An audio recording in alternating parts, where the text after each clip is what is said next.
A very warm welcome and very good morning to all of you. I am Kavishalini. I will be the host for the day. I am here on behalf of the Y2NPro organizing team to welcome all the enthusiastic participants and guests for this amazing workshop and competition series.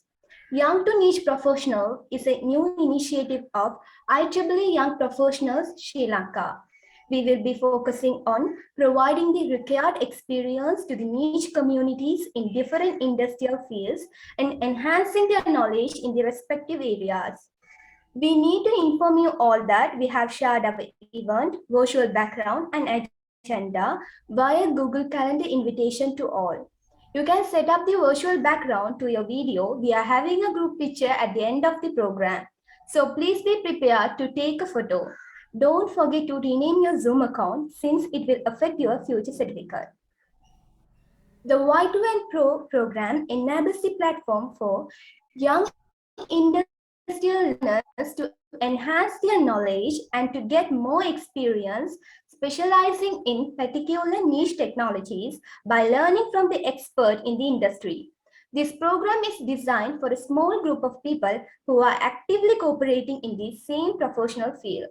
Today is the third day of our workshop series on PMU design. We have already conducted an awareness session to educate you about the workshop series and course content, our speaker, and about the PMU design competition.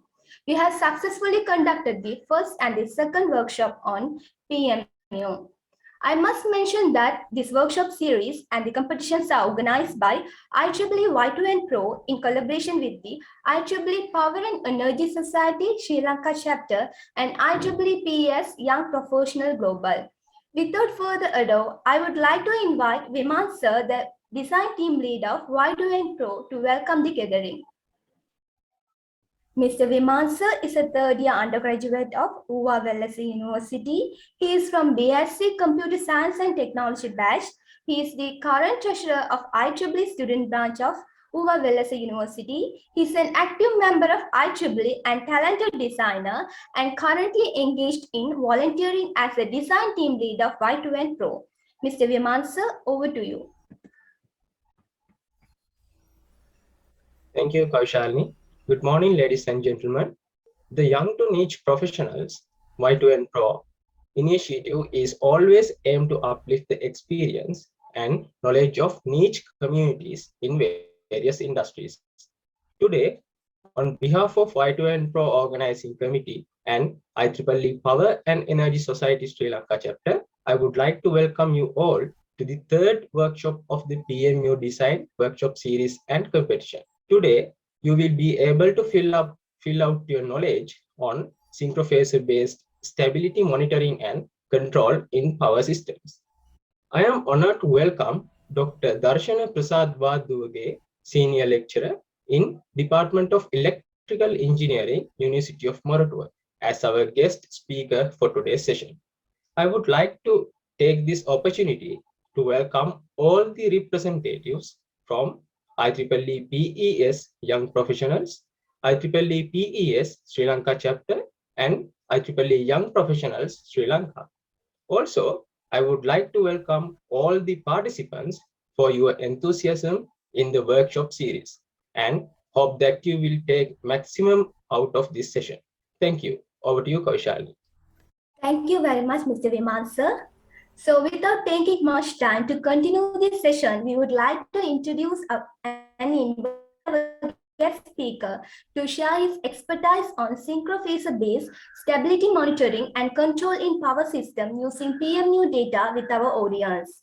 Dr. Prasad received his Bachelor's of Science in Engineering and MPhil's degree on Electrical Engineering from the University of Moratuwa, Sri Lanka in 2005 and 2007.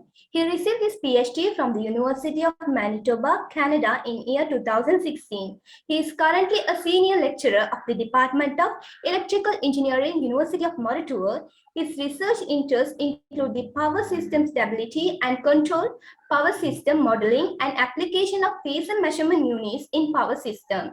Please welcome Dr. Prasad. Sir, the spotlight is yours.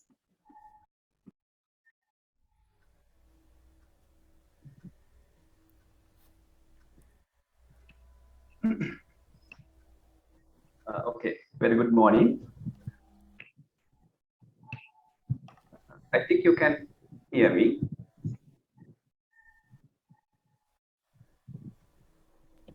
Yes, are you audible? So let me to share my presentation.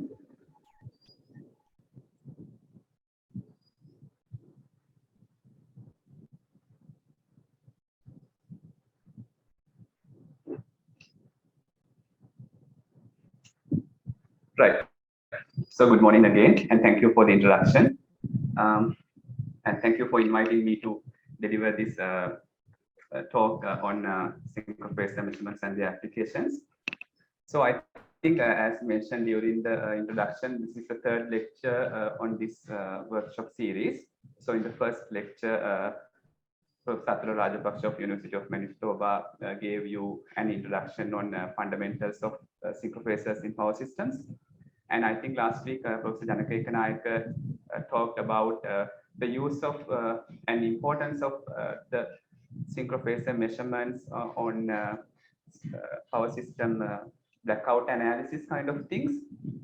And in today's discussion, I'm going to talk about a specific topic, which is how we can use synchrofacial measurements for power system rotary angle stability monitoring. This is a specific topic, and the work that I'm going to present today are actually based on my contributions on this area and also some relevant literature.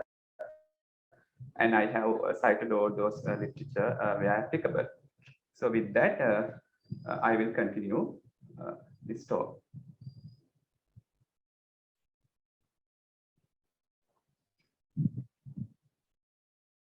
So the content today is first we will discuss or try to get an understanding about the rotary angle stability problem in power systems, which is a common problem. And then I will focus on the transient stability and oscillatory stability monitoring aspects with the help of synchrofacial data. Then we can talk about some case studies and real implementations in some power systems elsewhere. And also, lastly, we will talk about the challenges and the opportunities as well. So first, what is power system stability? That we need to clearly understand. So we know that in a steady state, a power system is designed such that it will operate, maintaining the equilibrium between generation and load. So we say that the power system is operating in quasi-steady state. If you take any operating point, the total generation equals to total load plus losses. We can say like that. However, there can be different disturbances in the system. So generally, we classify these disturbances as event type disturbances and norm type disturbances. So event type disturbances are the ones which we call those are large magnitude disturbances and such as three-phase faults. Whereas when you take norm type disturbances, we call they as small magnitude disturbances such as random load variations. So then how do we define the key term power system stability? According to the IEEE task force on definitions and classifications of power system stability, they define power system stability as the ability of an electric power system for a given initial operating condition to regain a state of operating equilibrium after being subjected to a physical disturbance with most system variables bounded so that the entire power system remains intact. So it's a little lengthy definition, but we can say power system stability is the ability of the power system to maintain its operation subsequent to disturbances, something like that. And when you look at this diagram, this is the classification for the power system stability. So actually, you can see here different layers. So the first classification came in 2004 as an IEEE task force report, in which they categorize power system stability into root angle stability, voltage stability, and frequency stability. So you can clearly see that these three are the names of the variables in which we can observe the instability. During those days, we know that the dynamic behavior of the power system was mainly determined by the dynamic performance of synchronous generators, their controls, and some dynamic loads. However, in present power systems, we know that there is increased penetration of this power electronic converter based interfaces due to maybe renewable based electricity generation, or some power electronic based controllers like fax devices in the transmission level, or maybe even smart loads. Therefore, the definition of power system stability and basically the classification, they revisited again, and the second joint effort or the task force report came in 2021, including the stability issues associated with those power electronic converter based electricity generation. So the two new terms added to the classification are resonance stability and converter stability. So those are also there. Now, our topic today is to discuss about a root angle stability scenario. And you can clearly see that we have two categories there, large disturbance and small disturbances. So when it comes to root angle stability analysis in power systems, we have to analyze the stability under these two types of disturbances, which we also previously discussed, like event type disturbances and norm type disturbances as well. So during this presentation, I will focus on the two areas. And this diagram is also very important, which I took from that IEEE task force report, in order to understand critical time scales that we have to consider when we want to study different stability issues in power systems. So if you carefully look at this diagram, you can clearly see there are basically two phenomena for stability point of view. Let's say electromagnetic phenomena and electromechanical phenomena.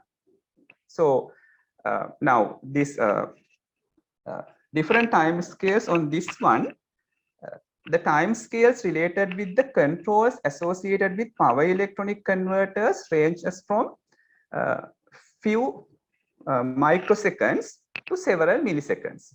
So there we have to consider electromagnetic performance as well.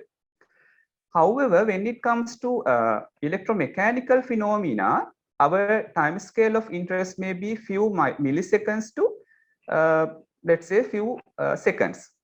So we are talking about root angle dynamics. Therefore, our time frame of interest may be, let's say, from some milliseconds to let's say 5 seconds.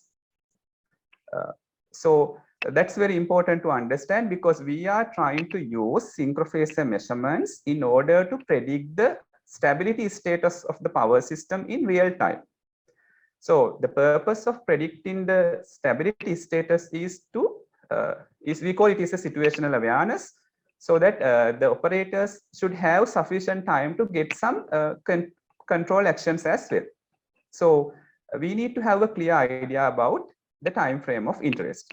So since our focus today is to talk about the root angle stability dynamics, let's say our time frame of interest may be from milliseconds to let's say 5 seconds.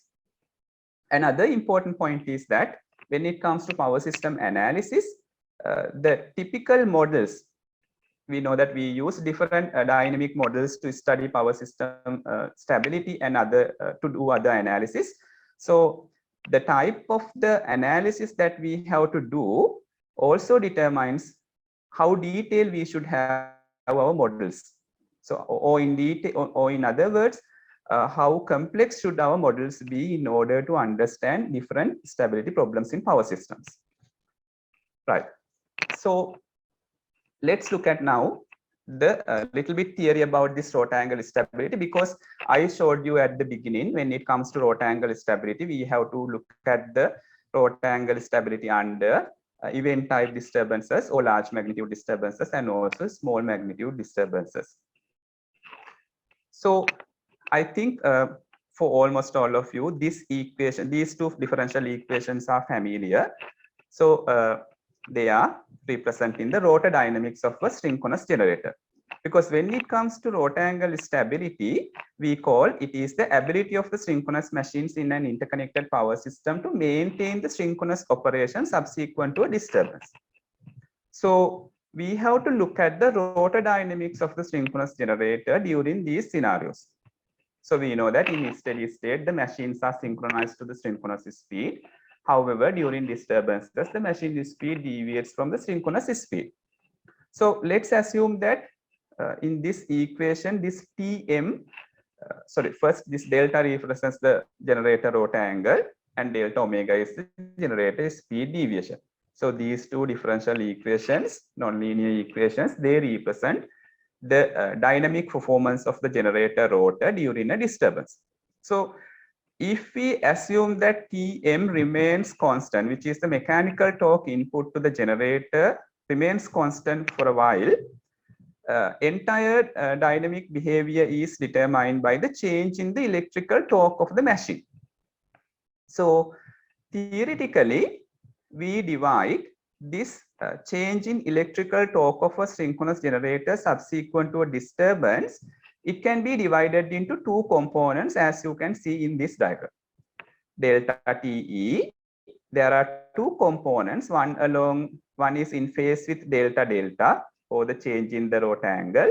Another component is in phase with delta omega, or the change in the speed of the machine. This component, the one which is in phase with the rotor angle change, is known as synchronizing torque coefficient, and the other component is known as damping torque coefficient. So when you talk about rotor angle stability, which is the commonly known transient stability in the power system, that is, if a power system becomes transient unstable, we call that is due to lack of sufficient synchronizing torque in the power system. That is really important. And also, if a power system becomes oscillatory unstable, we call it is due to the lack of sufficient damping torque in the power system. So this understanding is really important in order to get the clear picture. Then let's look at different scenarios. So all these are simulations based considering some standard test systems. Now this diagram shows all those possibilities. If you look at the first diagram here, this case is a stable scenario. So we have applied a disturbance somewhere here, and then there was a change in rotor angles, and after that they came and settled down in a different location. So you can see the steady state value here and the initial value, they are different. So that means the power system has settled in a different operating point.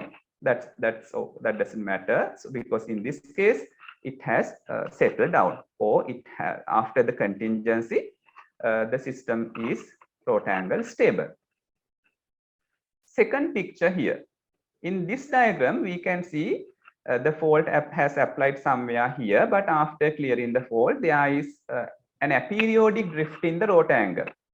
So we identify this as a transient unstable scenario, or in general, in this case, we call it as first swing unstable. The system went out in the first swing. But look at here. This case also a transient unstable scenario. The rotor angles increases aperiodically. However, in this case, it is not in the first swing. After clearing the fault, the angle rises, but in the first swing, it again dropped. And then after some cycles, let's say 2 cycles, it went out, showing a periodic increase in the rotor angle. So this scenario, we identify it as multi-swing transient instability scenario. This is first swing transient unstable. This is multi-swing transient unstable. Both cases, they are transient unstable. So here, this makes a big challenge when we design an algorithm to predict the transient unstable, because we know that transient unstable scenario is a very fast event. We have to detect it as quickly as possible and get some actions. But in the having these kind of cases, you have to think about the time scale. If you look at the fourth diagram, here also unstable scenario. But the clear difference between this second diagram and fourth diagram is that here you can see angles increases showing growing oscillations in the system. They gradually increased. So in this case, the root cause behind the instability is lack of sufficient damping torque in the system. So this is identified as, the fourth scenario is identified as an oscillatory unstable scenario. So this is very important. So we are going to discuss how we can use Synchrofacial data to identify or to predict these scenarios subsequent to disturbances, and also how to predict oscillatory unstable scenarios. So when you look at these diagrams, you can see we have to detect transient unstable scenario quickly as possible, and even the oscillatory unstable scenario as well. However, we have some time to decide the oscillatory unstable scenario and get some actions when it comes to this scenario. And I took this figure also to highlight the importance of real-time monitoring, especially oscillation monitoring, because when you talk about rotangle stability, most of the time what comes to our mind is the transient unstable or transient stability monitoring. But as I pointed out in the previous slides, we have to also look at the oscillatory unstable scenario. So actually this diagram, the active power flow in one of the major tie lines in this US test system in 1996, where the root cause behind the failure was a small signal stability problem or oscillatory unstable scenario. So if you look at this diagram carefully, you can see here in the steady state. Now you can see, even though in simulation you get this as a straight line, it is not a straight line. There are random load changes, but system can survive. So this is why we say that the power system is in quasi steady state, operating under normal conditions. And if we process these data, if you do a small signal analysis, you can identify that in the system there is 0.276 Hertz oscillatory mode present in the system. This is a low frequency oscillation. Then some event trip happened here. There was a failure in one transmission line, and even after that fault, system settled down. But you can see here there is a there was some sort of oscillations which were decaying. We call these as ring down oscillations in power systems. These are ring down oscillations. And when we process these data, you can identify the frequency is somewhere around 0.26 Hertz and the damping is 3.46%. And I will take the term damping later. So even after the first disturbance, the system was okay, but there was another failure here. And after that, the system went out, and you can clearly see here, in this case, the root cause behind the failure was insufficient damping, because this 3.46 damping, we identify it as a low damp oscillatory mode. Some disturbances, if that disturbance triggered this poorly damped oscillatory mode, as you can see in this diagram, the system can become unstable, showing growing oscillations in the system. So after this event, there was some increased attention on oscillatory stability monitoring as well. So in summary, when it comes to power systems rotangle stability monitoring, we have to look at both domains, the transient stability monitoring and also oscillatory stability monitoring. So now let's come to our topic, how we can use Synchrofacial data to monitor these systems. So as you know, I think this diagram maybe you are familiar with. based on the previous discussion as well. PMUs located in different geographically distributed locations, they provide fundamental phases of voltage and currents to a central location with respect to a common reference frame. And we can compare those things directly at the central location. So you can develop any algorithm here to monitor any aspects in power systems. So it may be transient stability monitoring, oscillatory stability monitoring, voltage stability monitoring, or fault location identification, anything, islanding detection. So anything depending on your purpose, you can implement algorithms which take these real-time data, process and get the output that you want.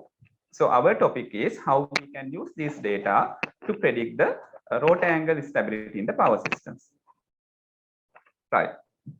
So before going to talk about some algorithms, I have summarized here methods or techniques available in literature to analyze the transient stability in the power system.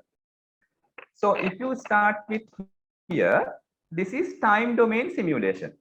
Now, all you know that when you take a power system, it consists of, let's say, a conventional power system, which is energized by synchronous generators. So we have synchronous generators. They are dynamically behaving during disturbances and they are connected to the network. So we can develop a dynamic model for the power system in terms of x dot e equals fxu, and you can simulate those equations to get the trajectories of important power system variables, as I showed you in that particular diagram for root angle oscillations. So that is a conventional approach, offline method of determining the transient stability in the power system, which we call time domain simulation. Then people have developed some transient energy based methods. If you can remember, or if you have done in power systems, you can remember in undergraduates we teach equal area criterion based transient stability analysis method that is based on the transient energy, because that during disturbances the generators accelerate, decelerate. So it is a business of this flow of energy in the system. Then there are machine learning based techniques. I think the term machine learning is also familiar to you. So maybe decision trees, neural networks. This is supported with the machine SVM, curve regression, like that. There are different machine learning based methods also we can find in literature. And there are some other methods like the methods based on Lyapunov exponents, Lyapunov functions. There are so many methods. So so how we can use these techniques with Synchrofacial data. So let's talk about that. To begin that one, to make this a smooth flow, I used here an example case of a single machine infinite bus system, because that for all power engineering students discuss this in the undergraduate level. So this is what is the response root angle variation after a disturbance of this system, and we identify this as an electromechanical oscillatory mode. This is an electromechanical oscillatory mode. If you plot the speed deviation of the machine also, you will get similar type of response. So that swing equation we can numerically solve, and you get the root angle and a speed deviation. So this is an electromechanical oscillatory mode. It has some frequency and it has a damping as well. So this frequency is in the range of, for synchronous generators, let's say 0.5 to 5 hertz. In that range, low frequency oscillations. So how do we now analyze the transient stability? We can use the method of equal area criterion. So you know that if the energy, in this case, area A1 represents the acceleration area, area A2 represents the deceleration area, so that the system can remain in synchronism if if you can maintain the relationship between A1 and A2. So that part we have done in our basic studies. So now this is for a single machine system only. How can we extend this to a multi-machine system? Because in reality, actual power systems consist of many number of generators. So how can we extend this to a multi-machine power system? So this is the simulated rectangle trajectories of a multi-machine power system. In this case, I think as I remember, there were 16 generators. So the simulation was done by giving contingencies. And here you can clearly see that rectangle variations. So how can we extend that?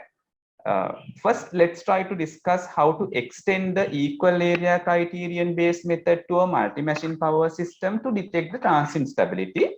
And then let's discuss how we can use Synchrofacial data to monitor the situation. So if you look at this diagram, you can clearly see after the disturbance, some groups of generators behave in a similar pattern and another set of generators behave in a similar pattern. So that usually they are in power systems after disturbances. Sometimes a group of generators oscillate in the similar mode. And we call those generators as coherent groups of generators.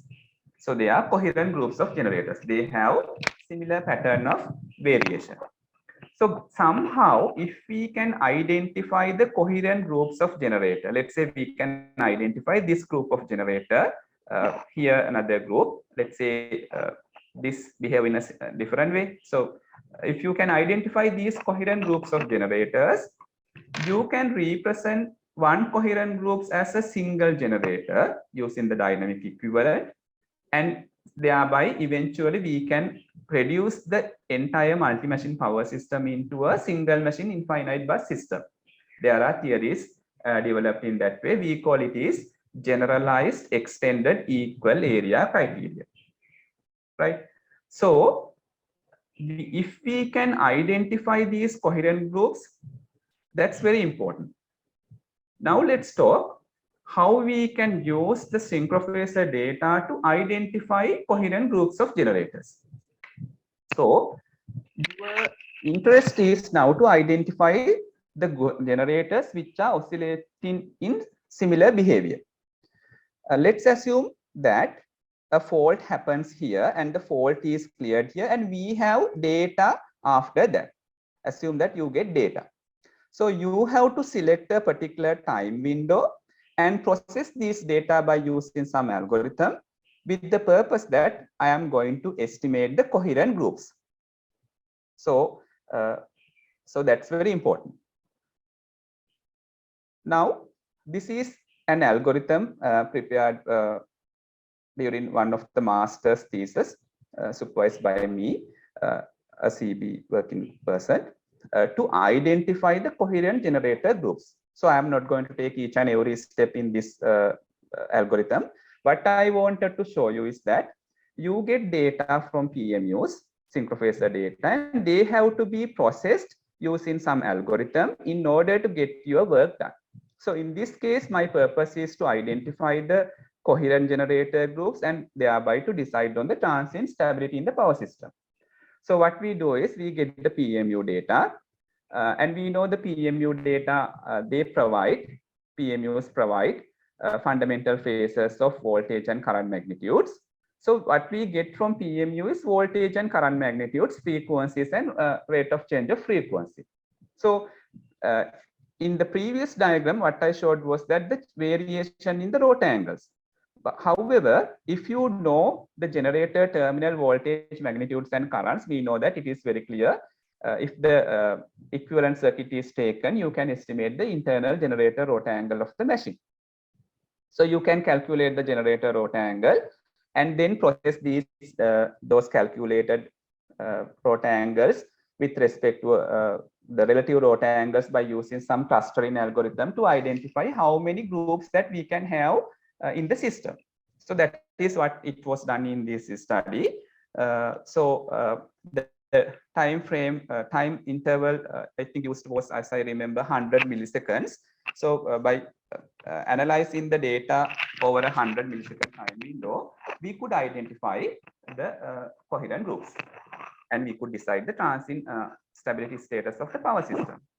So I will show a result considering the Sri Lankan power system. So this is the event which we took in his thesis, the blackout scenario on 25th February 2016. Now, I think if you attended last time discussion also, we know that we have some, when you take the Sri Lankan power system, we do have some limitation regarding the dynamic data. So we don't know whether the dynamic models used in analysis are correct or not. So what we first did was that to verify that or to have some sort of confidence of regarding the dynamic data, we simulated the student simulated the system and got the frequency variation and valid and checked it with the frequency variation reported during the event. So this is what it is showing. So this verifies all. For the analysis, we can have some sort of confidence about the dynamic data. Then the entire power system was simulated considering the events took place during this scenario. I think, as I remember, the blackout was originated. The first incident was some single phase fault in one of the key 132 kV transmission lines, and all the sets of incidents were simulated, and we could get the rot angle trajectories. Now you can see here, this is for our system, and then now we processed these data using the algorithm that it was presented earlier. So assuming that and the algorithm performance was checked using these simulated trajectories, and that is how in the research level it is done. If we have actual measurements, we can even test. So let's say now these are the rot angle trajectories. So as I said, if we have PMUs installed in all the machines terminals, you get all voltage magnitudes and current data to the central location. Based on that one, you can estimate all these rot angle trajectories. So what we did was that we simulated the system and got the rot angle trajectories. So now these simulated rot angle trajectories, assume that they are the ones that came from synchrofacial measurements. If we had synchrofacials installed in those terminals of the generators. And once you process these data considering 100 millisecond data window, we could exactly identify these two coherent groups. So in the simulation, you can see that they are varying. So those two coherent groups were identified correctly, and it was observed that, I think that was the conclusion made by some post blackout analysis as well. So exactly, it was evident that the generators which were connected to the 220 kV network were oscillating against the generators connected to the 132 kV network. So this is the normal situation that when it comes to transient stability analysis in the research level, we do these analysis using simulated data, and that is how we verify the performance of the algorithm, and then we can go for real implementation. I will show you later towards the end of the presentation some physical implementations as well. Now, in this case, as I talked you, the selection of the data time interval, because here we are playing with two important terms, accuracy and complexity, or the how accuracy in terms of that how accurate your stability prediction is. Second, how fast you can detect the particular scenario. So that detection is based on the time window that you are selecting. In this case, we selected 100 millisecond time window. So that means initially we have to store the data over 100 millisecond time window. Then you have to calculate the rot angles and do all those steps I showed you in that algorithm in order to get this conclusion. So that takes some time, and that time has to be acceptable for real-time implementation. So in this case, that depends on the system as well. So let's say in this study, we process the data over 100 millisecond time window. When you refer literature, you can find out different algorithms. And among these different algorithms, I have selected two algorithms because of some reasons. Actually, in this slide and next slide, I am going to present you transient stability prediction algorithms based on Synchrofacial data using machine learning techniques. And I selected these techniques because and these references because I can easily explain, and those were the those researches were done when I was doing also my PhD. So I can clearly explain what is there. So there are machine learning techniques, as I told you, neural networks, support vector machines, decision trees. There are different machine learning techniques. So when it comes to a machine learning technique, the point is that you have to select input features. It may be rot angle, it may be voltage, or it may be some other parameter which carry the dynamic information of the power system that should be there. So we have to select some input features, and you have to select a particular machine learning technique, and we have to train the classifier. We have to train the machine learning classifier for that particular system. And once you train a machine learning classifier, it can predict the transient stability quickly. So here there are two processes. We have to train the classifier, and also we have to predict the stability status. So training and prediction, there are two processes running. We can run those two processes in parallel. Training process takes lots of time. By default, that's associated with machine learning techniques. Training takes a lot of time. So we can do the training offline, and we can implement the technique online. So you can have each time there are two processes running in parallel. One process is machine learning is doing the training, and it can predict the stability status. So like that you can do it. The other important point is that what are the input features that we have to select? We can select now in the previous example I showed you, we used rot angle as the input feature. So we process the data over some time window, and we got the decision. Now in this paper, what they did was that they used generator terminal voltage magnitudes. So if you have, let's say, 50 generators in the system, you place PMUs in the generator terminals, and you get voltage magnitudes to the central location. So you have now voltage magnitudes, and you have a trained machine learning classifier. In this case, they use support vector machine based classifier. So there is a trained classifier. During the event, you can send the measured voltage magnitudes to the trained classifier, and it will accurately predict the transient stability status. So in this case, it was shown here that the voltage magnitudes taken during 4 cycles, right? 4 cycles are enough to accurately predict the transient stability. So that means it is very fast. You can predict the transient stability status of the power system after the disturbance within 4 cycles. It's very fast. You have sufficient time to take other emergency control actions. So this is that one. This has been implemented using RTDS. So I think you are aware about real-time digital simulation. So it has been shown that it can correctly predict the transient stability status in the power system within a very short time period. So it takes the data over a 4 cycle. And once you have a trained classifier, it's almost, I would say, instantaneous, the prediction, the result, the time it takes to get the result, because the classifier has been already trained. The next method is that I will summarize here without going into take one each term. So this is again came from this is also came from a research done at the University of Manitoba.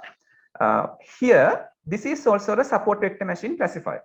The purpose here is to also to predict the transient stability status, right? In this case, the input features are different. Input features are energy terms.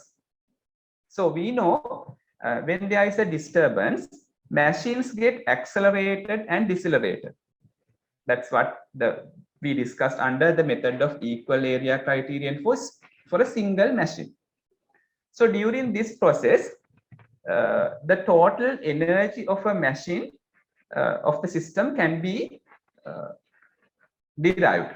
There are some theoretical equations. So these equations actually, in this equation, the first term is we call the kinetic energy term, and other remaining terms are defined as potential energy terms. So we need not to worry about the terms, right? So what I am trying to highlight here is that in this case, the input features selected to train the classifier is they are energy terms of the power system after the contingency.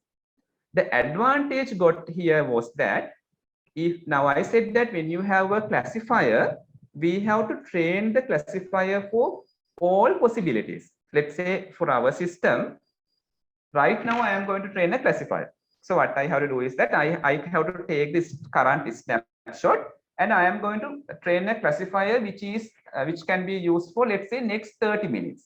So what I should do is that I can create, if you know the load variation for the next 30 minutes, you know how the load is going to vary. So when you change the load, you get different operating points. So you have different operating points, and then you can create offline different contingencies and generate simulations.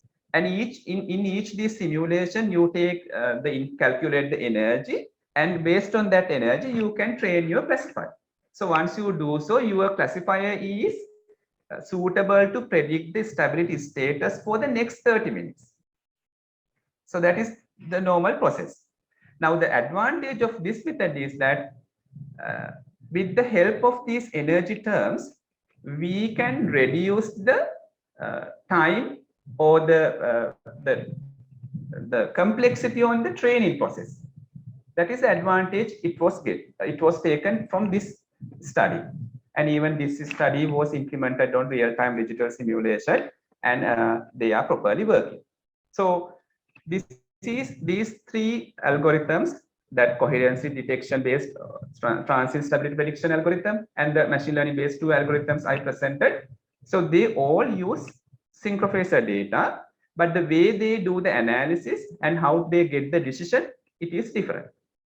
So that's what I wanted to highlight in this presentation, because synchrofacials provide data and we have to design our algorithms to get what we want, and the result is accurate.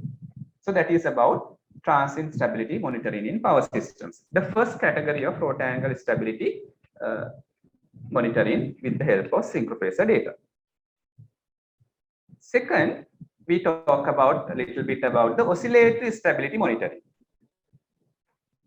In this case, as I pointed out at the beginning, oscillatory instability is due to insufficient damping of the power system oscillations. So our main focus here is to calculate the damping. So damping is it's a stability index. We can say that in the previous US oscillatory scenario, we had 0.2 hertz, 3.4% damped oscillation. So that's the information. So if you are looking for oscillatory instability in the power system, now your target should be to estimate the damping of dominant oscillatory modes in power systems in real time and decide how close you are to the instability, or whether what is the situation in the system. So that is the target, that should be the target in this case. So again, when it comes to power system oscillations, there are different types of power system oscillations. Like we can categorize like here. So this is actually a recent IEEE paper we published. In here, we classified the power system oscillations into mainly, let's say, natural oscillations. They are low frequency oscillations. These are the ones which were there in traditional power systems.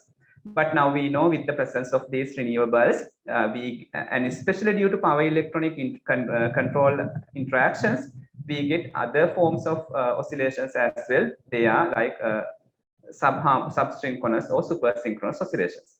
And when it comes to low frequency oscillations, they are, let's say, in the range of 0.1 to 5 hertz. But sub and super synchronous oscillations can also be there in a renewable rich power system. So again, what I am going to discuss in coming slides are for low frequency oscillation monitoring, because our discussion is throat angle stability. Right. So this slightly shows the information about the damping ratio. Now, you know that when it comes to small signal analysis, we can do like Laplace transformation analysis. So when you, for the entire power system, how complex it is, that doesn't matter. We can represent the entire power system in the form of x dot e equals ax plus bu. That form, you can derive a linear set of first order differential equations. So you get the state matrix and you can calculate the eigenvalues of the state matrix. And when you take these eigenvalues of this state matrix, there are complex conjugate eigenvalues. They represent, if you take one pair of complex conjugate eigenvalue, they represent an oscillatory mode. So if you take an oscillatory mode, you know, in control systems, we discussed that we can represent it like the second order equation, y double dot plus 2 zeta yn y dot plus omega n squared y equals u. U is the excitation. So due to some disturbance, if a critical oscillatory mode get excited, you might lose the stability of the power system sometimes, as we showed in that particular waveform. So here, this decay is identified as the damping ratio. So when you have a poorly damped oscillatory mode, sometimes in literature, we identify when you take low frequency oscillatory modes, if the damping ratio is less than, let's say, 5%, we can identify it as a poorly damped oscillatory mode. That means when you take the pair of complex conjugate eigenvalues, they are closer to the imaginary axis in the S-plane. In other words, when the damping ratio is lesser, it takes more time to settle down. That's the physical behavior. So when you want to monitor the oscillatory stability status in the power system, what you may be looking at is the damping estimation of the oscillatory modes. So now we have to develop an algorithm to estimate the damping of critical oscillatory modes using synchrofacial measurements. So that is our target. So again, in the synchrofacial network, you get the data to a central location. And in this case, your target is to estimate frequency damping mode shape. I am not going to explain this thing.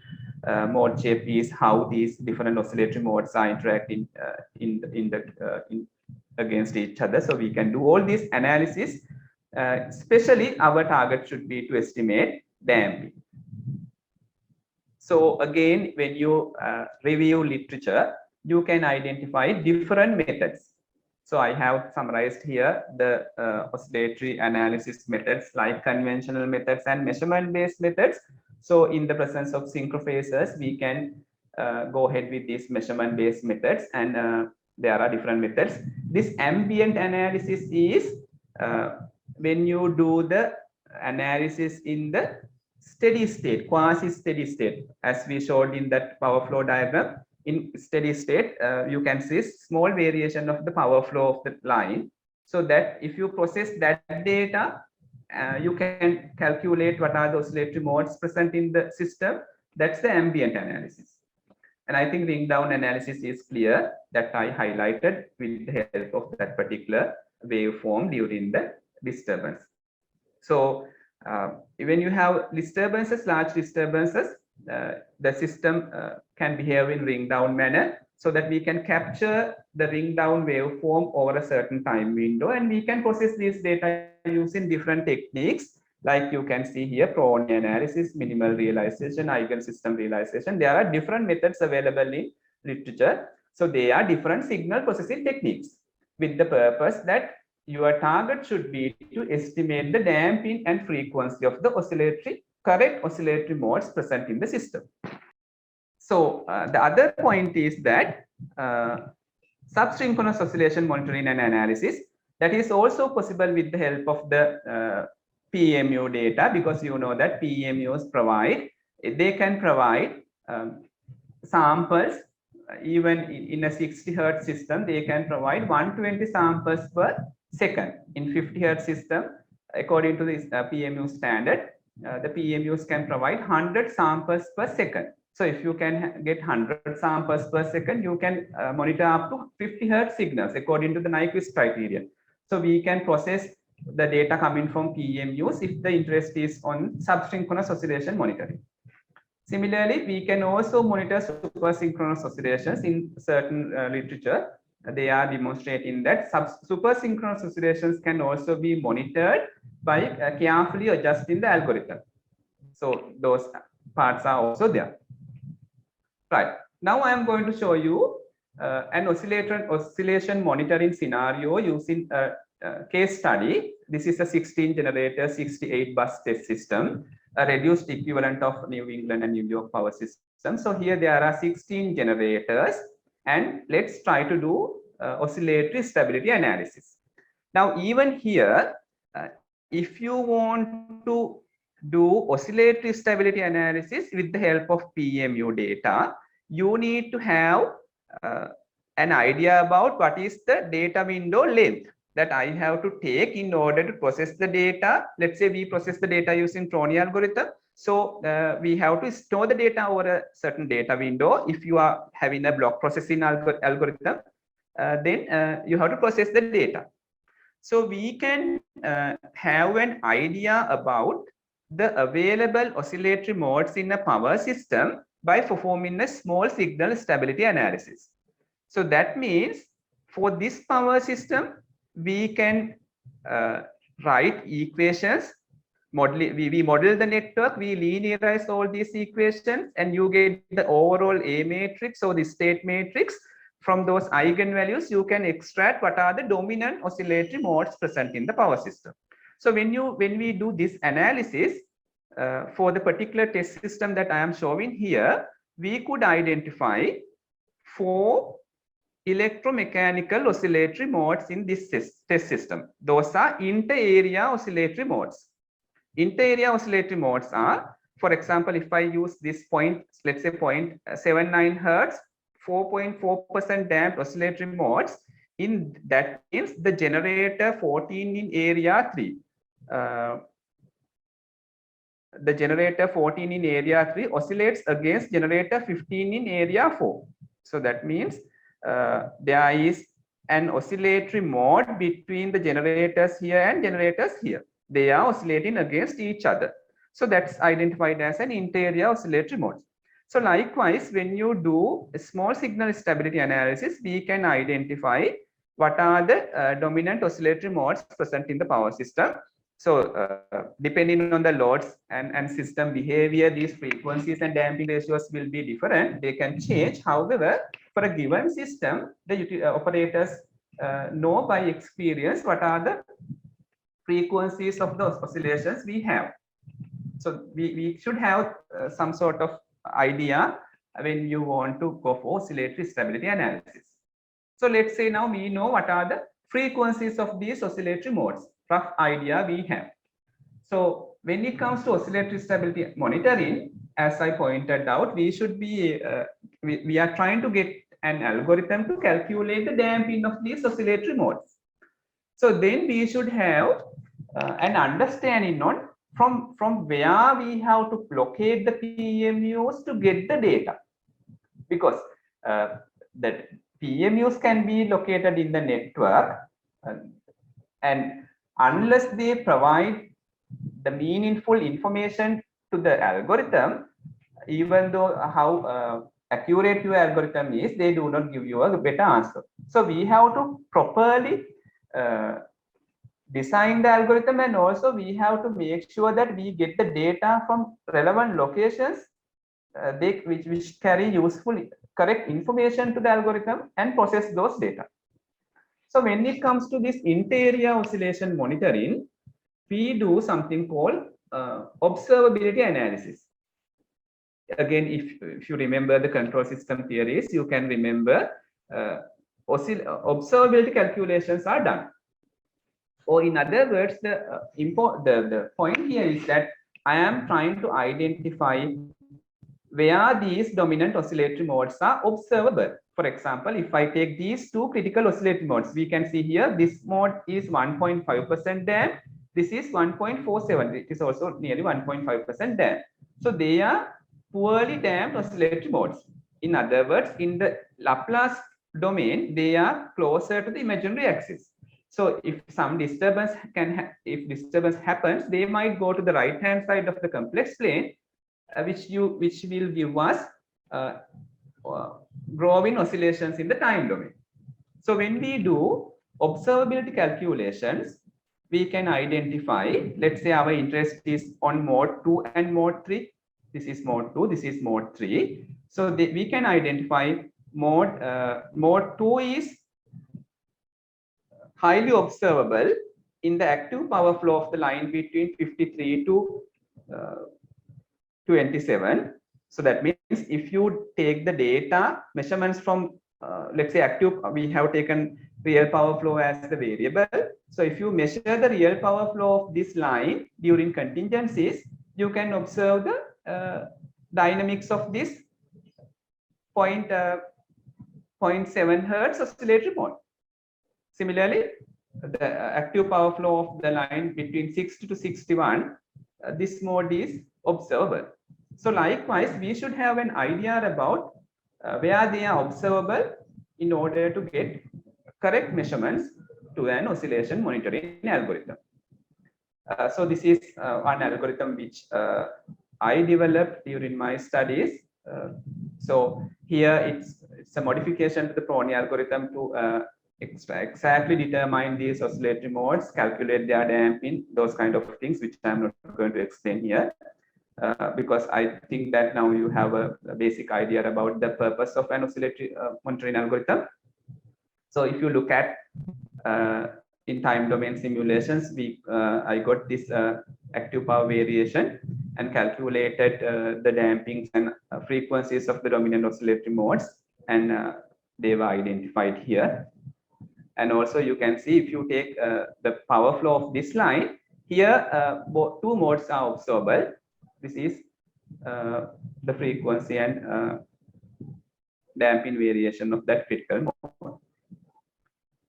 So again, PMUs provide voltage and current measurements. So if you know V and I, we know complex power is VI conjugate. And when you get the real part of that, it is the real power. So that is how we can combine all these things to a single picture. So this is the another mode. It's damping and frequency. Right. So those works I presented up to now are some simulation-based studies, and all the three, the machine learning-based transient stability monitoring algorithm, and also this oscillation monitoring algorithm, as I am aware that they were implemented using real-time digital simulations in the laboratory in University of Manitoba. So that means they are almost ready to real implementation as well. Right, now let's come to the last part of our discussion. Now we were talking about root angle stability monitoring using synchrofacial data, and in research level we can do any studies, but how they being actually implemented. So this is the answer. Yes, many of such algorithms are implemented in some power systems. For example, this is some snapshots which I took from this CGRE working group, in which I also contributed to this working group. Some implementations in this test system, US test system, US system with the help of PMUs. So they can detect many things. So for situational awareness in power systems. Then this is the oscillation monitoring framework. So we can see oscillations monitoring here. Their parameters are estimated here. So they have been implemented. And these are some examples from different other power utilities in which the oscillation monitoring algorithms have been actually implemented with help of PMU data. So you can have an idea, and these are the critical oscillations that they are looking at. So this is what I said, that if we have a rough idea about the dominant oscillatory modes present in our power system, then it is easy for us to design, it is easy to select the data window length in order to process this data. For example, if you store the data to a data window and process those data, at least we should have, according to the Pony algorithm, at least we should have one cycle data.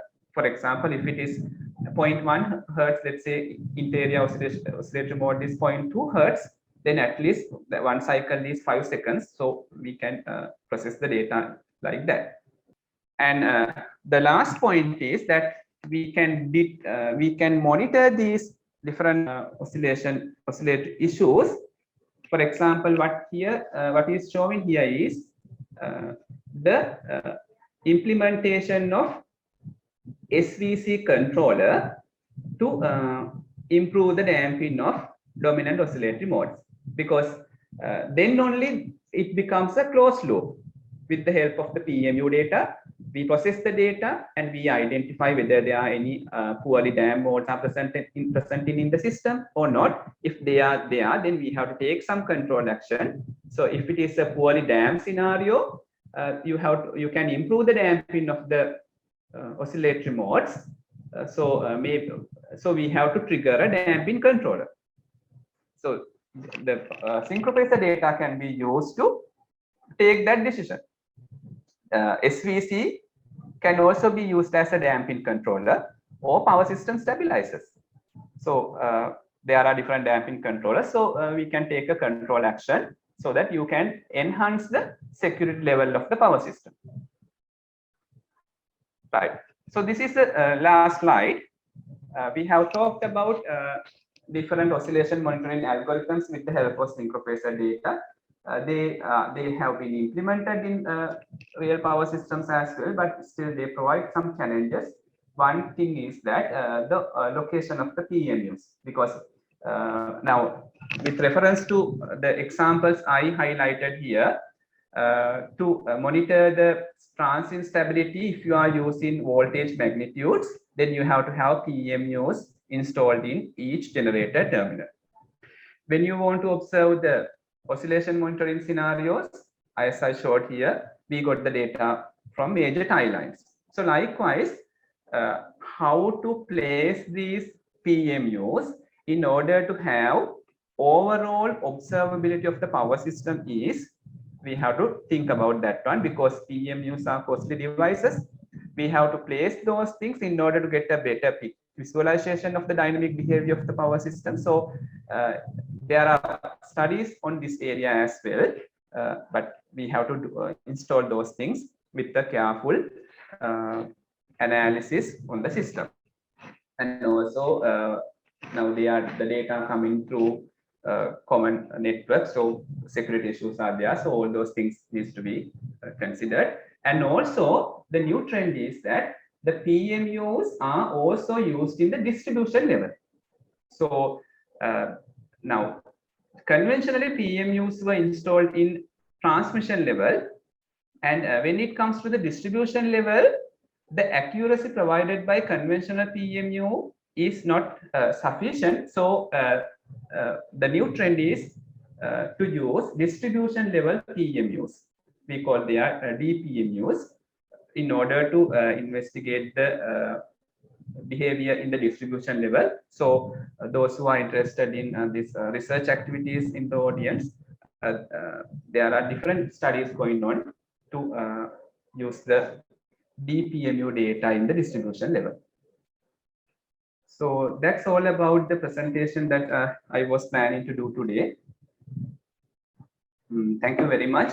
And if you have, and before winding up, I'm also thankful to the organizing committee for giving me the opportunity to talk these things on this area. So I thought that it was clear. So if you have anything, please let me know. I will try my best to answer from the knowledge I have.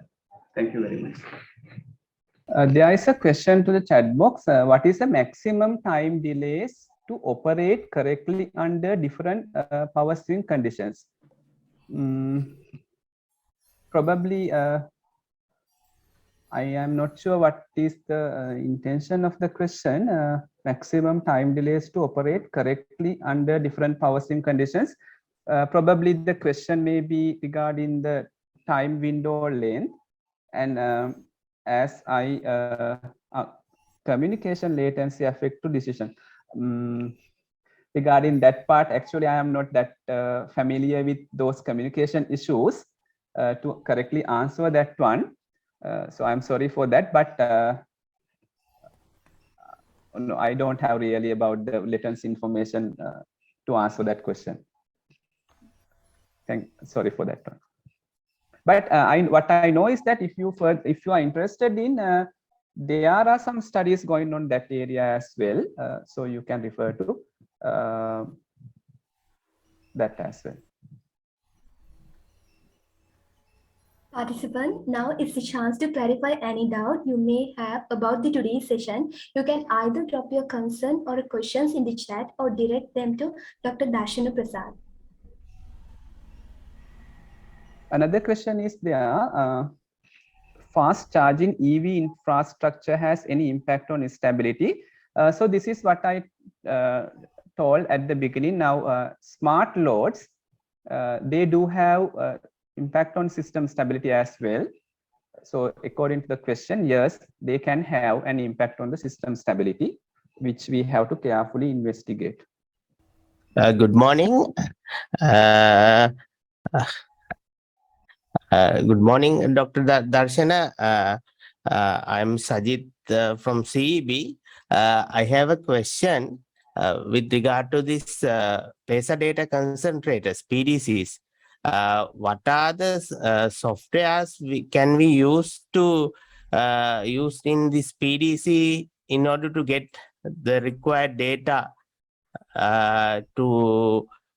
from the this PMUs? Yes, yes, Sajid, thank you. Actually, PDC, your question was regarding the software. They are being provided by the manufacturers, but I think as a starting, we can go ahead with there is a software called OpenPDC, which is, I believe, we can it's freely available, which we used when I was in Manitoba in our lab. So that I think you can go OpenPDC software, which is, I think, freely available, as I remember. So better to check it. You can simply search through Google and find out it. Right. Thank you, Darshana. Thank you, Sajid. I think we can continue. Thank you, Dr. Darshana Prasad. Your insight have been absolutely wonderful. I had like to thank you all for being a brilliant audience, and I hope you got something new today. Once again, thank you so much, sir. We are so grateful for your time, knowledge, and expertise you have shared with us today. So once again, thank you so much, sir. So please accept this digital token of appreciation. Thank you very much. Thank you. So at last, Dr. Darshana Prasad, we are truly grateful to have you today, and especially for sparing your valuable time. Participant, now is the time for the quiz we have prepared for you. To conduct the quiz, I would like to hand over the session to Ms. Savandi, Member of Program and Logistics. Savandi, over to you. Very good things comes to an end. Hope we are now approaching the last few minutes of today's program. Hope you all have gained the knowledge on fundamental of PMU. Our next workshop will be held on 21st on demonstration of the basic functionality of the laboratory Synchrofacial network. Now we share the links on all social media platforms of ours. Keep in touch with us. Thank you for participating at the Day 3 of PMU Design Workshop Series and competitions organized by IEEE Y2NPro, partnering with IEEE PS Sri Lanka Chapter and IEEE PS Young Professional Global. We will inform you the further details via email. With that being said, we can conclude the today's proceeding. We are Y2NPro, IEEE Young Professional Sri Lanka. Don't forget to follow up on Facebook, LinkedIn, Instagram, and YouTube.